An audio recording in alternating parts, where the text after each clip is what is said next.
Folks, welcome to a very special, it's like an after school special, a very special. Do you always see a very special episode? It's like, yeah, we're back in the 70s. Like, I'm coming home from school, and oh, what's this? Something about drug abuse. Yeah, the boy in the plastic bubble. Yeah, Um, or it's like, uh, um, what's happening? A very special episode. yes, by the way, I want to thank Gabor. Gabor became a member, I think, just before we went live. Mm-hmm. So, memberships, by the way, folks, is besides your likes and subscribes, is certainly the fuel that keeps us going. By the way, this is a nitpick Right. about the way we're on here. Yeah. You got the code over in that corner, Yeah. and over here it says, Tenkar's Minions thing covers up.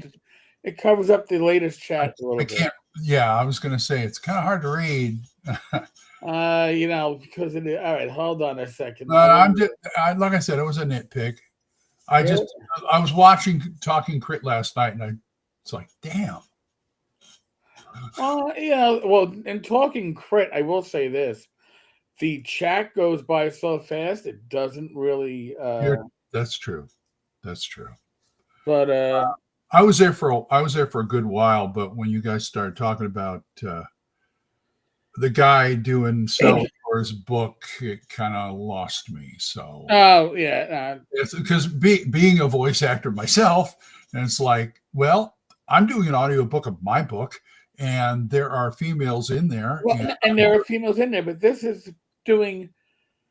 book is centered on a female character, and apparently there's first person aspects to it.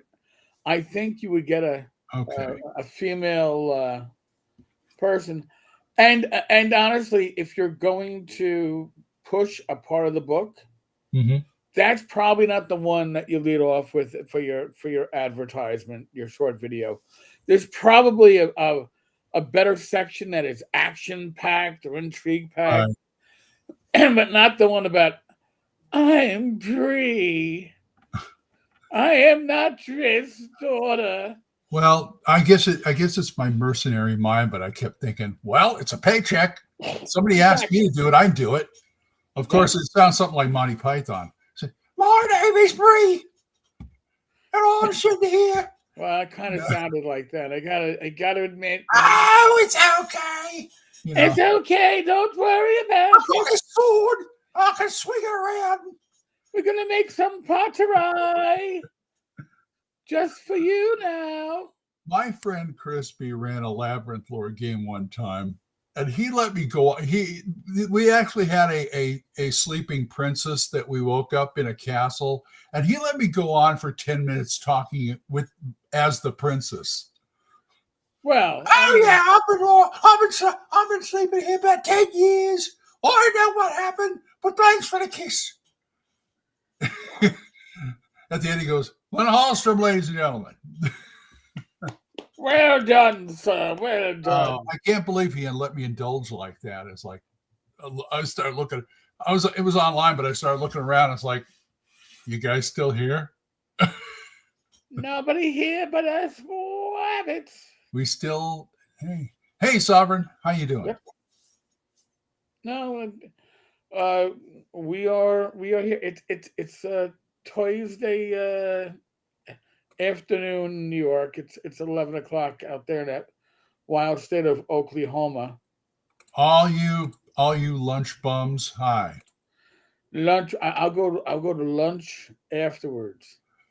That's a thing that Michael Curtiz, Warner Brothers director a long time ago, did all these movies. He was so into making the movies when they were doing them that he got mad people broke for lunch. He called them lunch bums. You're ruining my stuff. You should be working. Yeah, exactly. He was that kind of guy. But he made some great movies. That's right. I mean, like, hey, Casablanca, Yeah, but you don't want your people falling down because they didn't get a chance to eat. Well, true. Yeah. I don't think they will. I know.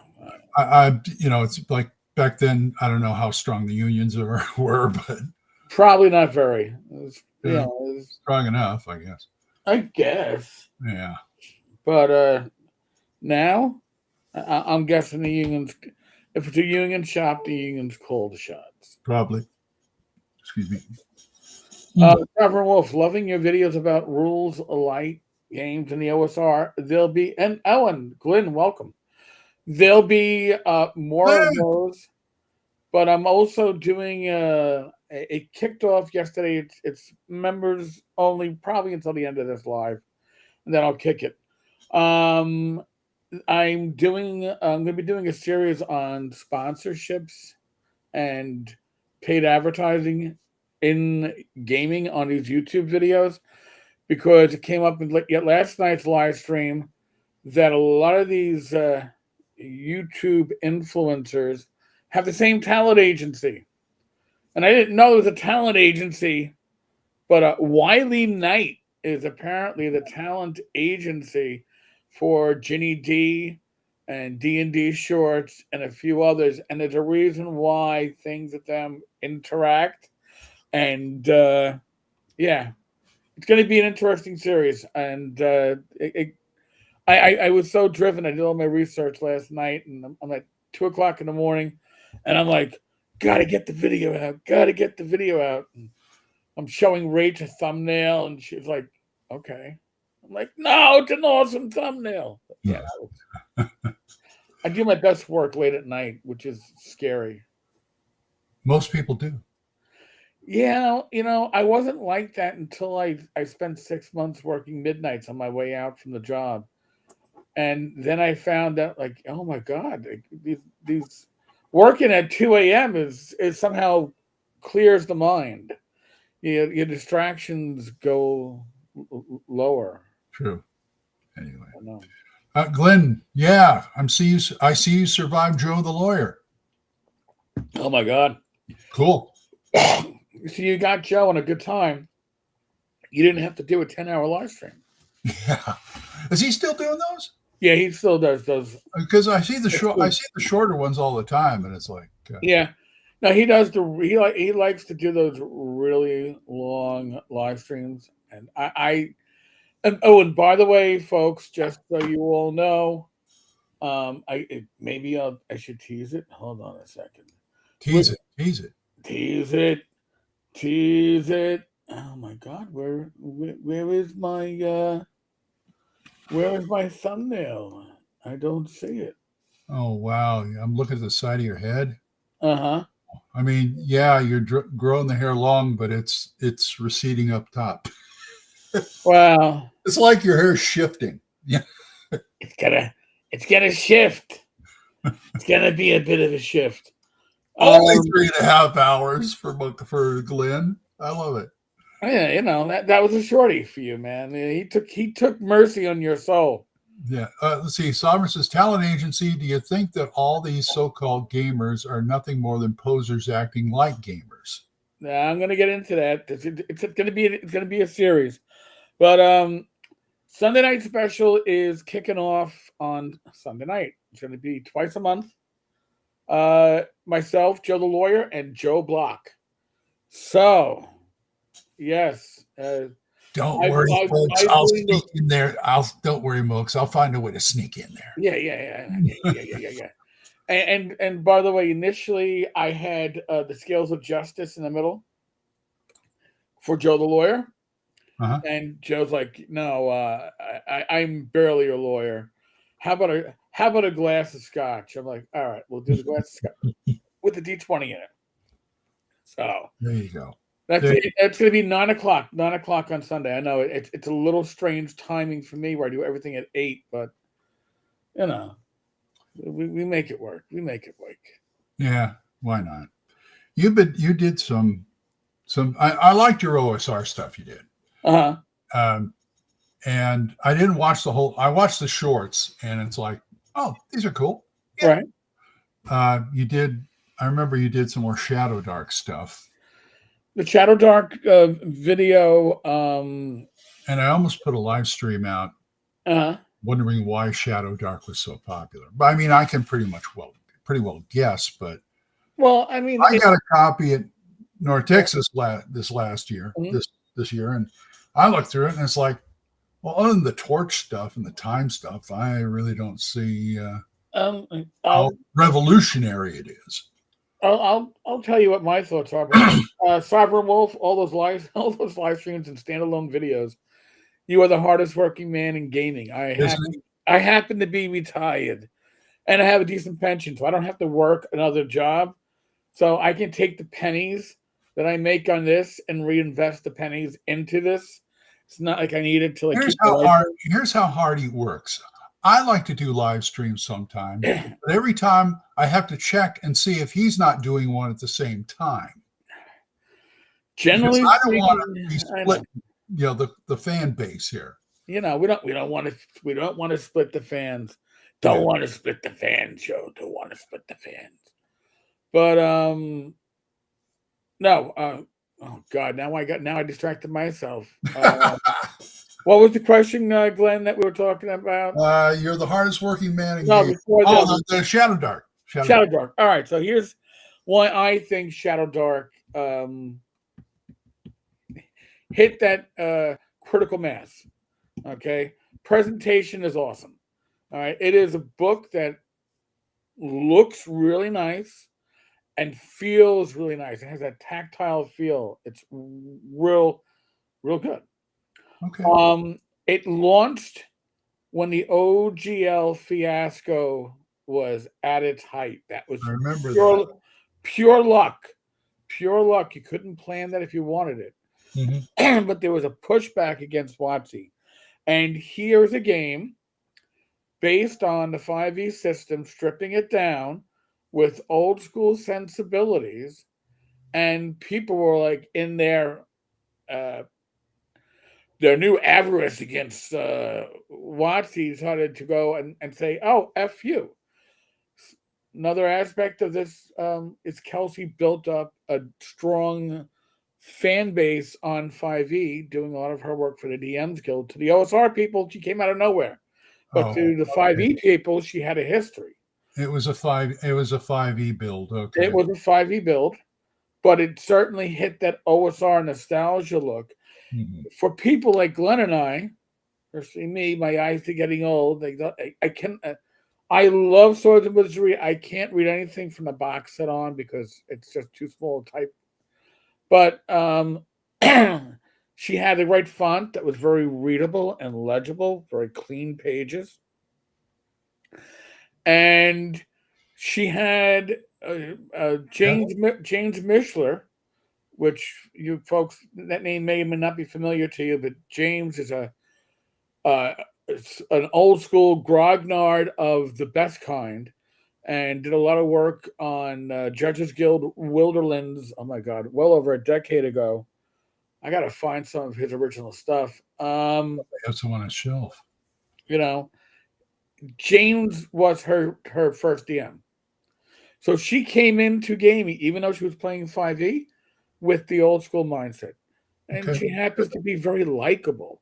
Believe it or not, likability is an aspect. When you piss off a portion of your thing, and she's non-political. I would like to meet her. I mean, I've seen her twice at North Texas.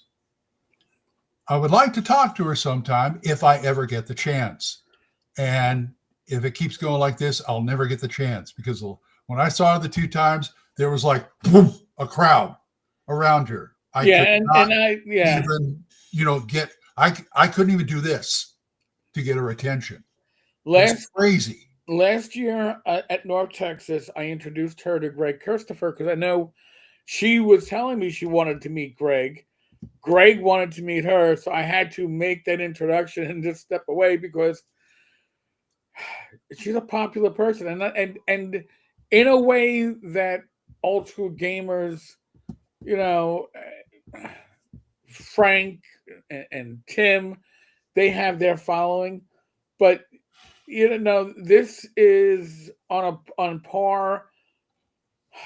She's a unicorn, all right, because she's an attractive younger woman who plays games in an old school manner, and is just an approachable personality. So I happen to think she has stealth charm. Oh yeah, she's low key. Because you look at her and you go, oh, rather attractive woman, Yeah. Then she starts talking to you and you just go, but that's charisma. That is stealth charisma. Yeah, no, she's a wonderful person. And do I know people that are naysayers? Of course. Generally speaking, the biggest voices I tend to hear against games like Shadow Dark are from other independent OSR publishers who I think have a little Schadenfreude, the little bit of the upsetness that lightning in a bottle wasn't theirs. But I mean, that's well, the way the world works. It took me a while to give the game a shake, a fair shake, because I had to, once again, like a lot of other stuff that's out there, I had to get over my it's 5e. And I looked at it and I go, well, but I understand this. I understand this. Now, unlike 5e. I mean, okay, I understand about 2/3 of 5e. Especially when it's on the buttons that the previous editions. I understand that. Right. But then it gets kind of bogged down in builds and stuff like that, which Shadow Dark doesn't do. Right. So that helped. So I thought it was an okay game. I just didn't see what was so special about it. That's all. But more power to her, Yeah, I mean, listen, we are in an industry and a hobby that we can truthfully say it's all been done before, right? Yeah, RPGs started over 50 years. 50 years ago. The OSR itself is coming up on 2 decades. Yeah. There's nothing new in D&D rules that hasn't been done. Nobody's coming on going, I thought of this amazing rule is going to change everything.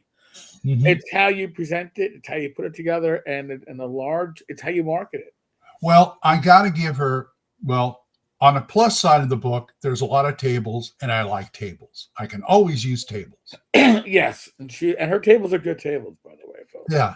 Death Angel said, Glenn, did you say C&C was 3E back when it came out? Yes.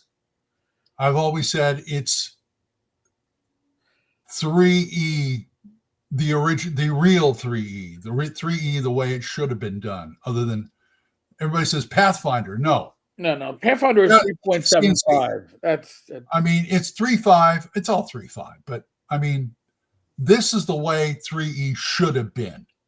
So yeah, now I refer to Castles and Crusades as proto OSR. It's like, oh, you can say the same thing with Pathfinder, but no, Pathfinder is not proto OSR. Pathfinder is 3.5 Spinal Tap. This one goes to 11.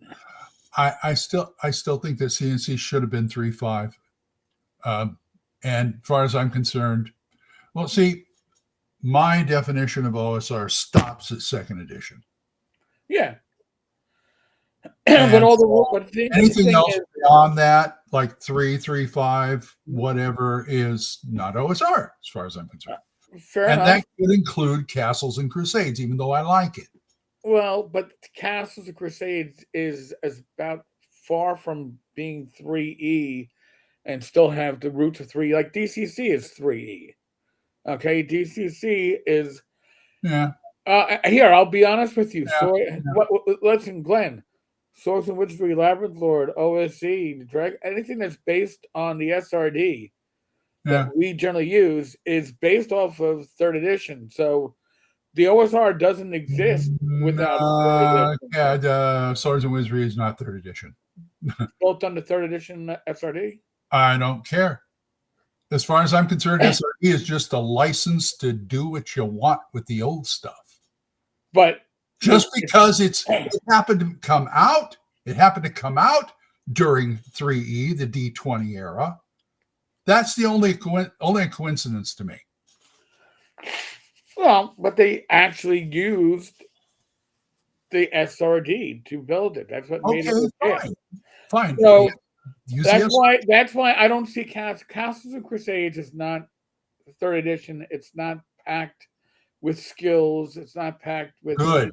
That's the thing that makes it better. That's the thing that makes it the real 3.5. You don't got the figure the proficiencies and the feats and all that garbage.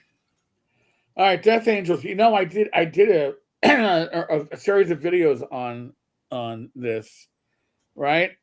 So, you know, what Castles of Crusades certainly showed. They stripped it. It showed folks that you could take the SRD for third edition and build a new game. Mm-hmm. And that allowed Osric and Basic Fantasy RPG to start coming in. And Basic Fantasy RPG, work on that started, it looks like, before Osric, but Osric finalized and came out as a final edition before Basic Fantasy RPG. Mm-hmm. Chicken and the egg kind of thing. But Osric then showed you can reinvent, not just kind of come close and feel like Castles of Crusades is a Rosetta Stone. If you want to use old school adventures or third edition adventures, they all fit into Castles of Crusades without much maneuvering. See, I used to think that C&C was the Rosetta Stone also, back when it was 3.5. We're on 5th edition, beyond now. Does that still apply? I think so, because okay, that's still what the old school Renaissance was built off of that SRD. All your classic rule sets are built off that. And honestly, Castles of Crusades, despite the horrible editing over the last 2 decades or whatever the hell it is, I mean, really? Oh my God! If it's gotten better, but my understanding is this like Hero Games level of bad, or the first printing was horrible. Well, I remember I used to have first printing. Yeah, there were like parts of paragraphs that were missing. Mm-hmm. My understanding is that at the Trolls, the idea is that you wouldn't submit your work if you hadn't already proofed it, so therefore no editing is necessary. Yeah, dream on. Right. Well, I'm with Don now doing, he's educating me on that regard. Yeah, you don't just give it to the manuscript to somebody. You have an editor. Yeah, so let me tell you, I was doing stuff going back to...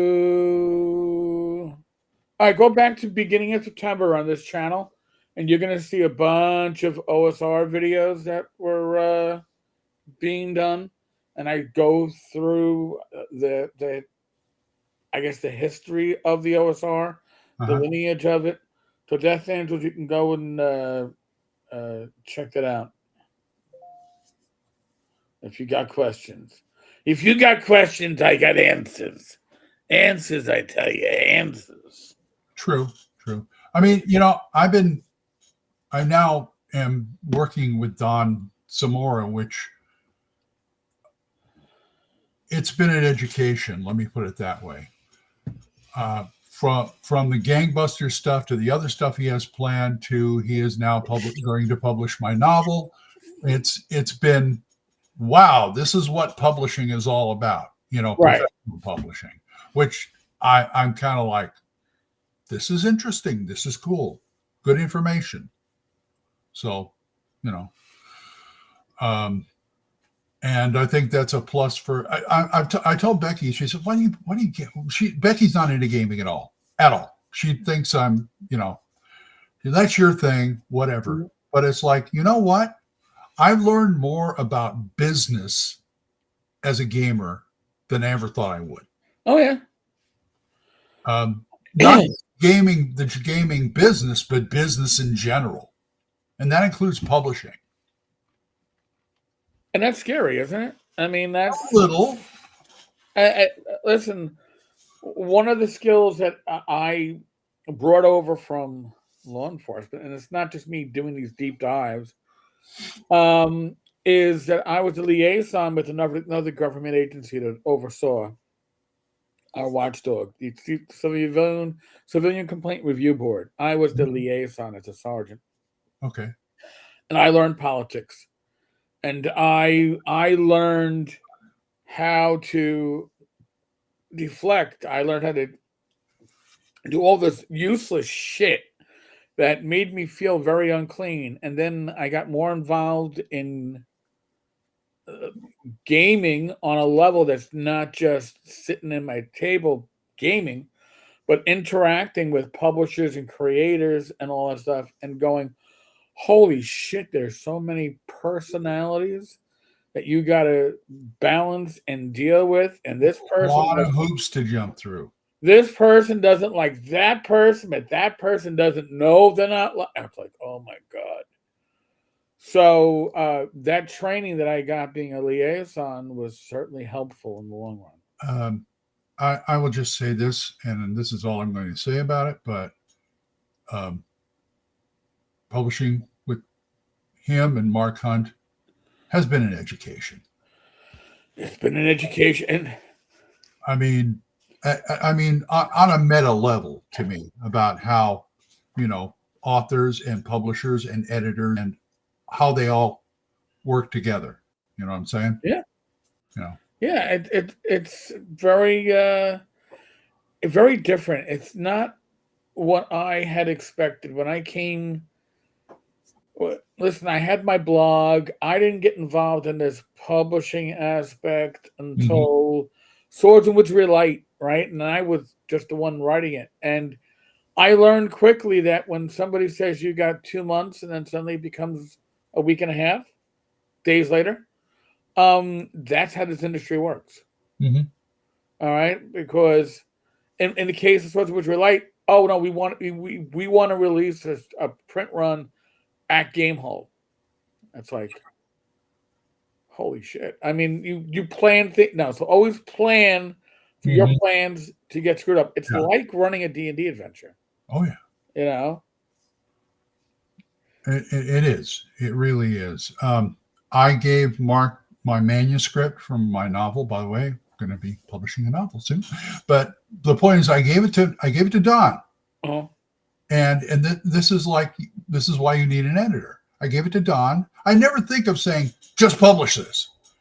And he'd read over it and he got it back to me. And the stuff he told me was invaluable as an author. I mean, there were things he was pointing out because it's a fresh pair of eyes. And this is the whole concept about publishing and stuff. You need fresh pairs of eyes on it. This is why people play test. I sent my friend Brian and you my novel because I wanted a fresh pair of eyes on it. Becky thought I was crazy because she said, find somebody you don't know. I says, well, if I find somebody I don't know, they won't want to read it. Right. But so I said, I gave it to the 2 people I know read fantasy. Yep. And they know the tropes, what to look for and things like that. That's why I gave it to them. And once you get those eyes back, and then you start thinking, And also, Don, as an editor, said, you don't have to take any of my suggestions. But I took 99.9% of them. And I think it made it better. There you go. That's the whole thing, right? An editor is supposed to take your work and it's like putting that final polish on, right? That they're the one buffing out the rough edges. Right. They're the ones putting that shine on. I gave him what I called the final draft, which was the 5th draft, because he told me, look, don't keep doing drafts. Don't keep like massaging it. Otherwise, you're going to start second guessing yourself. So you finally said, just make final draft and then any corrections make on that. I said, okay. And that's what I did. Final draft. I don't know anything about that.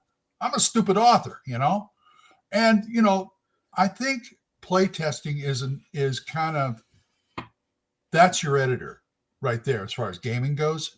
Right. Playtesting and getting the feedback back. Instead of one person, you got a whole table full of people telling you what's right or wrong. And that's valuable. A lot of I've seen, now that I look back on it, I see quite a few publishers don't do that. And they just like, oh, we wrote it up, we think it works, send it out. Can't do that. Good enough. Yeah. I mean, one of the most it's story time. 10 years ago or so, when I went to North Texas, they had and this is when North Texas wasn't as big as it is now. Right. They had a seminar with Steve Winter and Zeb Cook about 2E.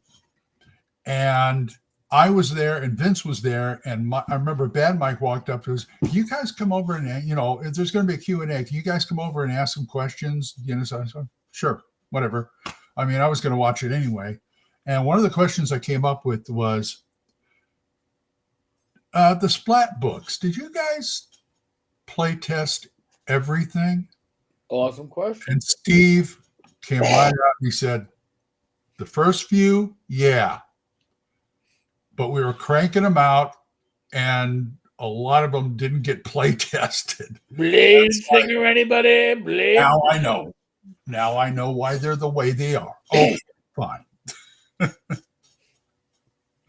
My God, those Splat books. Well, he forgave me for asking that, but it's like, well, I didn't say I was going to softball it. No, and you can't, right? That's the whole thing. You can't if you're going to ask questions, you can ask them in a nicer way sometimes, but you got to ask the questions that matter. Exactly. I like to think that on this channel, when we have guests on, we will. If there's if there's a topic you don't want us touching, we'll ask that, because usually it's something personal. But if it's something related to the business side of things, we're going to ask any question. Yeah. We're not going to ask, do you beat your dog? No, we're not going to ask that question. But if it's pertinent, we're going to ask it. Right. And we're going to let people in the chat ask it.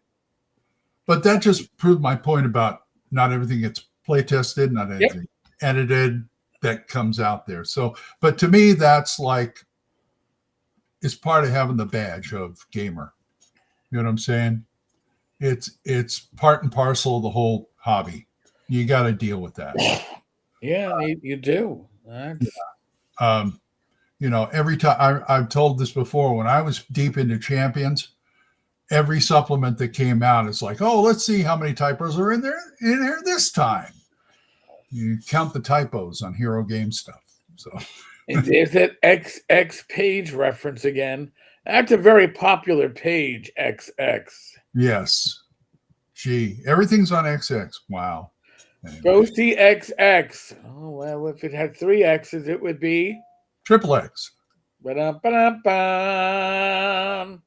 Folks. Aged in the keg for every day, for every X. Yeah. Those were the days. But it's so funny because since I've been dealing with Don and I look at some of my old stuff and it's like I start laughing, grab some like Judges Guild stuff and it's like, right. Just I can see the mistakes. It's almost entertaining. Almost. It's like, oh, thank God I'm not making those mistakes. Yeah. And that's part of the progression, right? We talk about is this hobby getting more professional? Is it still do it yourself? It's got a little bit of both. Death Angel, you want to hear Glenn sing like Gene Stapleton? I don't know. Where you were there. Archie! Boy, the way Glenn Miller played songs that like to hit parade. Just because we had it made. Those were the days. Don't shut up, meathead. Yeah. Oh my God, that was those are the days. It's so funny. All in the Family is interesting because when it came out, I was like mid-teen, right? And I thought, oh, this is so scandalous, this is great, and it's like Archie's getting slapped down. So then I look back and I go, well, they were both wrong. But at the same time, I look at it and watch Carol O'Connor and Rob Reiner together. They were brilliant as a comedy team. Yeah. Absolutely hilarious as a comedy team. And when Rob left the show, that's big... Rob and Sally. What's her name? The Feed the Children. Yeah, Miss Sally. Yeah. I still got kind of a crush on her, but the one thing I remember, the one scene I remember was absolutely hilarious was when Gloria was giving birth or getting ready to give birth, and they had to rush her to the hospital. And Archie and Mike sat there for 5 minutes and arguing how to put your socks and shoes on. And I come to find out later that was all ad-libbed. Really? Yeah. Because they start, Archie said, you got to put a sock and a sock and a shoe and a shoe. And he said, no, you can put a sock and a shoe and a sock and a shoe on. And it's like 5 minutes of guys. But it was hilarious. It was absolutely hilarious. Anyway, yes, I digress. For less than the price of a cup of coffee. Yes. And that's before Starbucks was overpricing everything. Oh, yeah. Yeah. Don't get me started on sitcoms. Now for the price of a cup of coffee, you can feed a village. Really? I don't know. It depends on it depends on. Yeah. Rob Reiner is the same meathead he portrayed on that show. I mean, that's... I'm not getting into it. Not getting into it either. You know what? Everybody has the right to be wrong sometimes. Right. I separate art from artist, and he'll always be Marty DeBerge to me. Marty. So enough of me yapping. Let's boogie. Boogie. Yeah. So, let's see what else. So Glenn wasn't fond of us picking on the voice, the narrator for the new. I wasn't fond. It's just like, okay, guys, you're beating this dead horse. Enough. It was amusing, but it was amusing for about 5 minutes, and that was all right. So then, now that D&D, the reason why I'm doing this series of videos on Wiley Knight and sponsorships is because D&D Shorts and Ginny D got together to do this video on official rules for D&D First Edition, and got so much of it wrong. And first off, the most important part is these weren't official rules. It wasn't official content. This was optional content that would not have been allowed in any official game session, but just an article, probably more of a filler article than anything else, in Dragon Magazine issue 3. And then it wasn't first edition. It was written for original white box D&D, but they don't know their edition, so it wasn't the third volume or third edition of Dragon Magazine. It was the third issue, and I mean, they were pulling out stuff that maybe was in the article, but it doesn't make a difference because it was no table played with that because it wasn't part of the rules.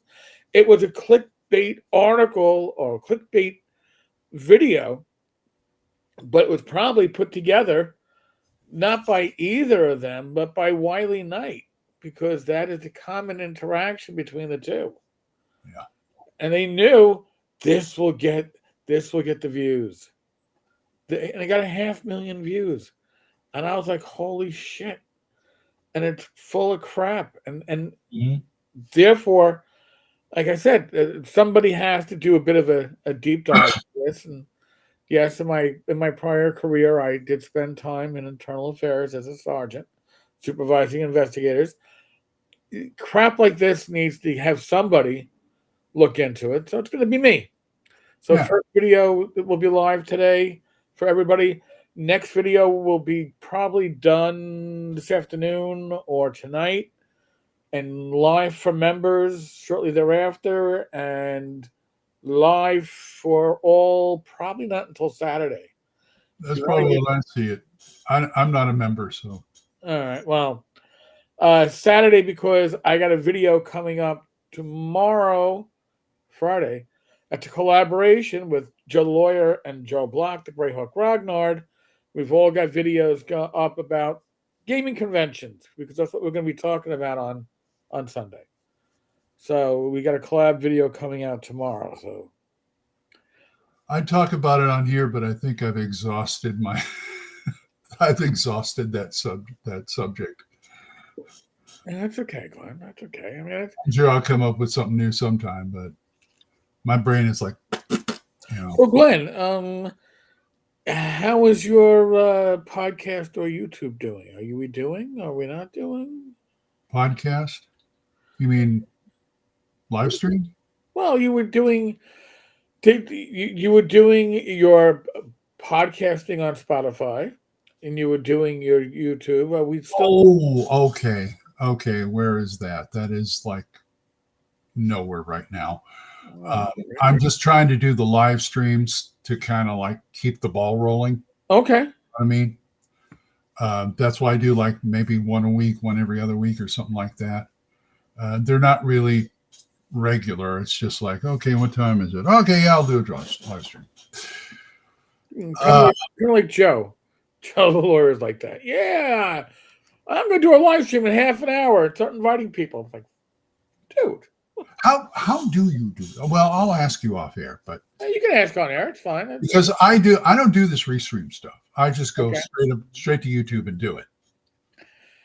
You can do that. I do restream because I get to invite people in easier than the hoops that I probably have to go through with YouTube. I get to put up or banners down on the bottom, like I have going right now for the Tavern's minions. Well, me, I just like down and dirty. I'm not. The other thing that's bothering me now is I found out lately that on YouTube I'm doing a live stream. I can't see the comments anymore on there. Well, when you're doing a live stream on YouTube, you probably have to open up a second page to see the comments. Okay, or there's a button or switch I haven't. Maybe. I mean, again, before I used Restream, I was using StreamYard until they jacked the prices up to an ungodly amount. It's like, oh, we own the business. Like, no. OBS. That's an OBS is free. I got OBS. I should do that. Because I'm a cheap bastard and I don't want to pay a subscription. No, that's fine. Here's the thing.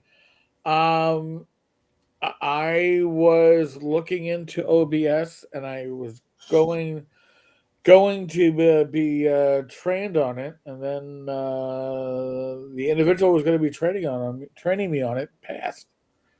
So I was like, ooh. Mm-hmm. So it's like, and Restream for me, I don't do Restream for shorts anymore, folks. Just so you know, you get better bang for your buck using a service like ClipGoat, which is what Joe Block introduced me to, because it seems to be better at finding relevant clips, and it will give you a description and it'll give you hashtags. I haven't figured out how to do those. I don't know. The Death Angel OBS had too many moving parts for me, so that's why I'm on Restream. I'm sorry. Yes, whatever. You got a younger mind than I got. Wait a minute. Let me check something out. Blah, blah, blah, blah, blah. Yeah, I got OBS on here. I didn't even know it. Huh. How about that? That's right. You got 4 monitors. If I had 4 monitors, my cat would be very pissed off because there'd be no space for her. I've got 2. I've got 2. I've got 1. That's probably enough. Yeah. With the space I have, I probably only can fit 1. Becky used to have one of those real, like the big cinemas, Cinerama type, the one wraparound ones. Oh, the curved screen, yeah. Yeah, she used that for work. She got rid of it. Oh, really? Yeah. She gave it to one of the grandkids, I think, or something like that. I'm older than Glenn when he did his first video. He's probably right. I don't know if he's older than me, but no, he's younger than you, but he's older than Glenn was when he did his first video. Okay. Right. Is he older than me? I don't know. But he's right. Oh, I get it. Okay. Timey-wimey stuff. Yeah, no, it's like a king. Pretty much. Well, I'm glad I cleared up the thing about Shadow Dark anyway. Yeah, no, it's fine. That's it. Yeah. Funny, I was never going to buy that game. Uh-huh. But this last North Texas, after I ran one of my Gangbusters games, one of the players was so happy. He said, "Here, you don't have to use this for Shadow Dark," but he gave me one of their supplements of more tables for Shadow Dark, and it's like, well, maybe I better pick up the game too. Okay. Yeah. But that was very nice of him. Thank you. I don't remember your name, but thank you. Death Angels, you were 50, I think, when what you said in one video. Okay. Shadow was 52. Okay, I'm 60. I'm 68. So Shadow's a youngin. He is. He is. That's okay. The way he's talking, he should probably be on the show. Yeah, we Dragnide. We know it. Folks, if you ever want to be on a live stream or do a live stream or do stuff with Eric, just kiss his butt a little. Listen, I've actually turned down pitches. I had somebody pitch me the idea of, you should do a live stream, and I've got a friend, and he knows people, and you can have special guests on. I was like, I already know people that know people, and I go, and I'm already doing live streams 4 days a week. No, and I understand it. You know what? I've got an established channel. It's not a huge channel, but it's established. And that if you can jump into that, you're cutting off a step, and I appreciate that. Well, I like to get the occasional person in, just like kind of as a tryout. Well, yeah, and I don't mind bring somebody in, or even like on Tuesday, I was a guest on DM Raj's Neighborhood. I had a blast, and I told Roger I'm happy to come back. These things are what you do as a community, but I'm not looking for further. I already have a further obligation for now every other Sunday night. I can't get to the point where every night my wife has to look at me and go, "Can we do something?" or "Are you live streaming?" I don't want to get into those weeds, so I need to keep at least 1 or 2 nights open. Just saying. I know. I know the feeling. Becky's been pretty good about it. Okay. I even let her in a couple of times just to sit over here or whatever. But she's been a pretty good sport about it. So, and this is why I get to go to cons. You know what? I mean, that's the whole thing. Like TotalCon in February. I got to get my room soon. Rach may not go because she wants to. We're with the puppy. It's just like she still needs so much attention, and I need to go to conventions. I need to go to make that physical connection with my community, and that's honestly why I go. And yes, Roger is great. He's He's not that much younger than you, Los Angeles. Don't worry about it. I've been trying to get Jason on just to see what happens. I'm just that kind of guy. It's like let's put a little dynamite in this live stream and see what happens. Kerry, you have to keep your spouse happy, otherwise you don't get the game, live stream, etc. Yeah, well, I don't. No, and listen, after this, all I do is get a lot of complaining. Well, we all listen. We all get a lot of complaining, but after this live, I gotta take Rach to lunch. That was the price I had to pay. What, for letting you do this? No, it was Rach, the gamer girl now, the gamer wife. She was like, well, it was like she wanted to go out earlier. I'm like, no, I got the live with Glenn. She goes, oh yeah, that's right. All right. Okay, I was going to say she's got her own show too. So yeah, she's got Gamers Health. Yes, I know. Been married 22 years. Death. Congratulations. Bless you, my son. Later this month will be our 25th. Nice. Oh, we're just as poor as ever. We're going to be hitting our 14th next month. Oh, congratulations! Thank you, sir. She put up with me. I can't believe it. Yeah, well, I've hit 41 years gaming this year, I think. Started in 81. I couldn't even, 81, I say, because I had to actually sit down and, I was how old when I did this? I got to do it by, I know I was talking about it in 7th grade. That means that I was introduced in 6th grade, and that was Christmas break. So that's how I figured out the math. You know, it's the that weird ass math. You're like, yeah.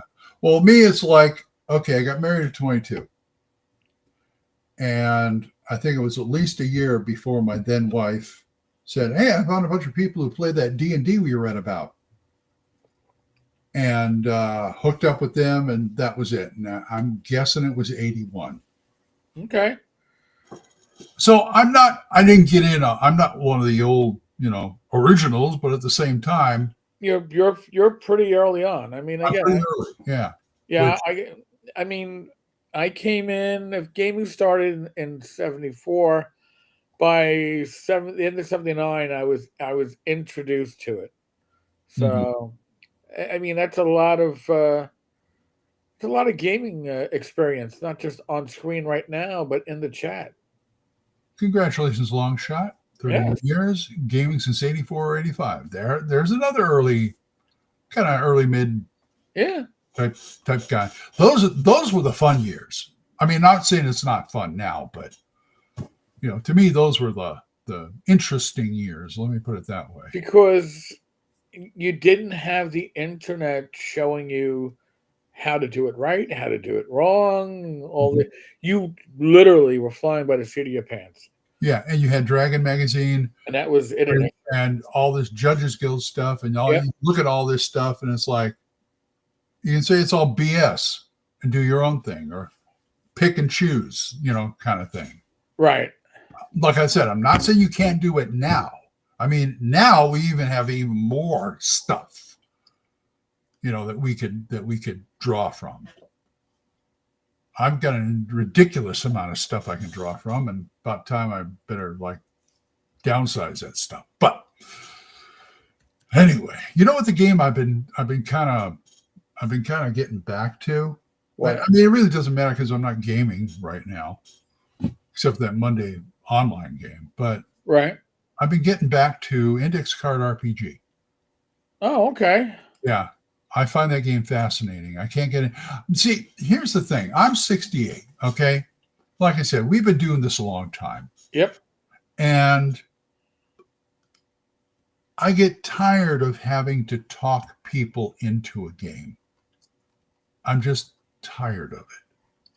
Where I want to play something really bad, but I got to be a salesman all the time. Yeah, no, I don't want to sell it anymore. Yeah, it's like you say D&D, boom, It's in somebody's head. Doesn't matter what edition is or anything. Boom, they know D&D. Anything else, it's like, no, this is really like D&D. It's really cool, but it's simple. It's not as complicated. I could, back in the 3E days when I was in the RPGA, I could not get anybody to play Castles and Crusades. Yes, it was the first, copy. No, I know. At the same time, it was playable. And it's like they were all, because like, as I said before, when I was in the RPGA during 335, if it ain't people had the attitude, if it ain't D20, it ain't shit. And I see that, I used to see it, or maybe I do still see that around the 5e groups too. If it ain't 5e, forget it. Right. And that would just drove me crazy. I tried to get people into Mutants and Masterminds because, I was around all the people who champions, too much math. And it's like, well, you want to play Mutants and Masterminds? That's the OGL. Right.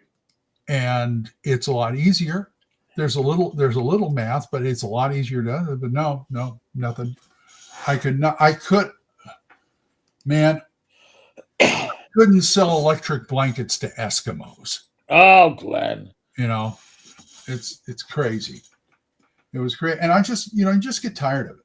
No. If you don't have a regular group or a regular game, I used to have a regular champions group, but I could hardly get them interested in anything else unless our main GM wanted to try it.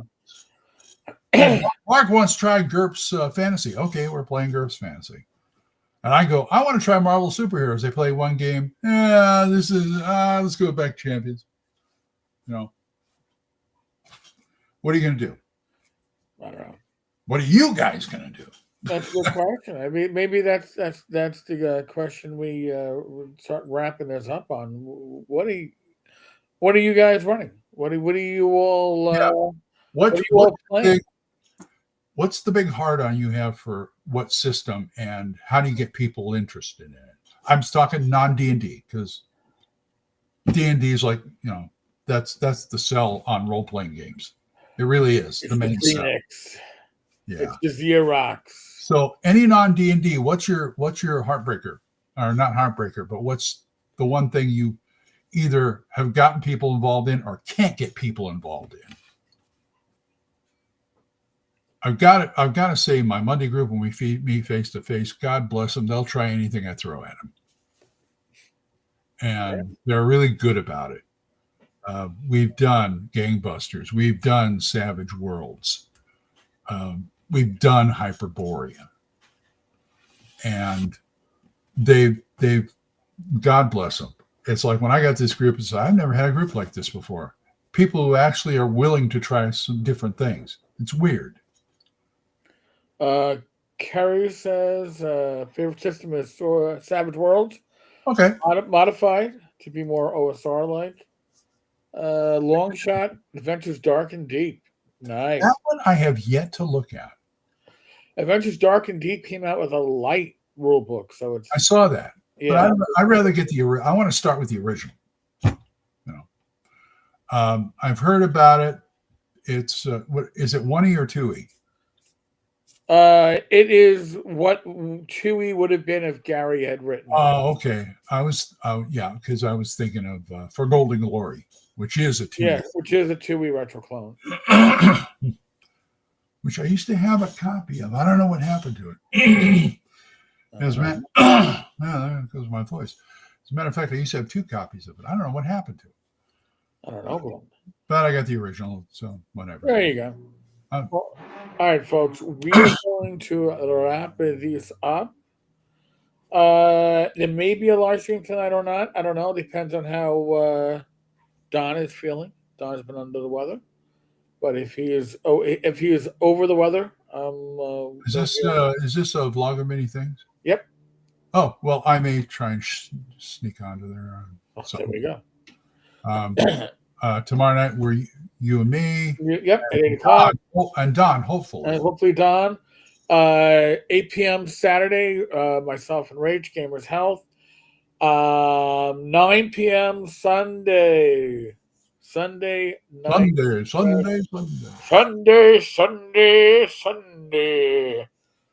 New live stream with myself, Joe the Lawyer, and Joe Block, the Greyhawk Ragnar. Should be a fun one. All right, folks. Thank you so much.